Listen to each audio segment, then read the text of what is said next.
کی عمر پائی تھی انہوں نے، چلتے پھرتے بچے تھے، کتنے پیارے ہوں گے، کتنے خوبصورت ہوں گے، کتنے حسین ہوں گے۔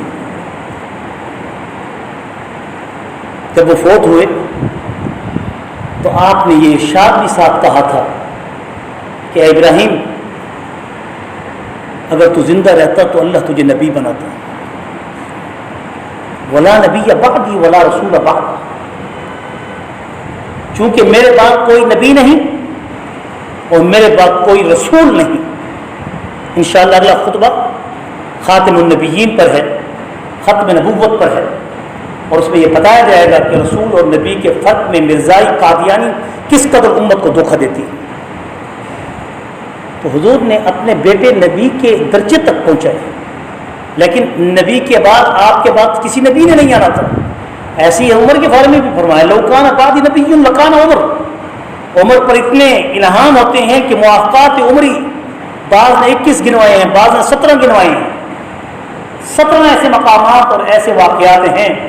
شاہ ولی اللہ محدث دہلوی رحمۃ اللہ علیہ نے فرمایا، جو پچھلے جمعے موضوع رہا سید عمر فاروق کا، کہ جس کو اللہ پاک نے عمر کی موافقت میں، عمر کے مشورے میں، عمر کی رائے سے اللہ نے قرآن کی وحی بنا کر بھیجا، لیکن لو کان بعدی نبی لکان عمر کہنے کے باوجود حضور نے فرمایا میرے بعد کوئی نبی نہیں آئے گا، میرے بعد کوئی رسول نہیں آئے گا۔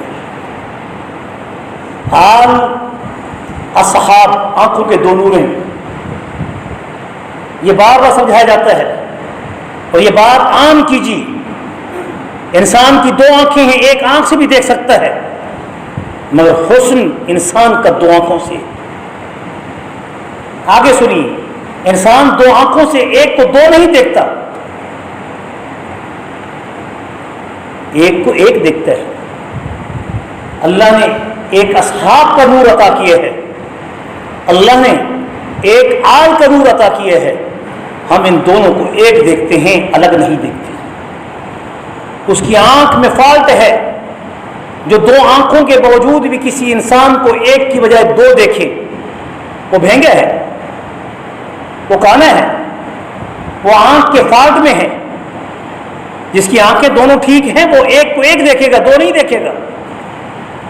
اللہ نے آل کا نور بھی وہی رکھا ہے، اصحاب کا نور بھی وہی رکھا ہے، محبوب کا نور بھی وہی رکھا ہے، اور اللہ نے یہ سارے نور ایک اپنے نور سے پیدا کیے ہیں اور ساری کائنات کو اپنے نور سے چمکایا ہے۔ اللہ نور السماوات والارض۔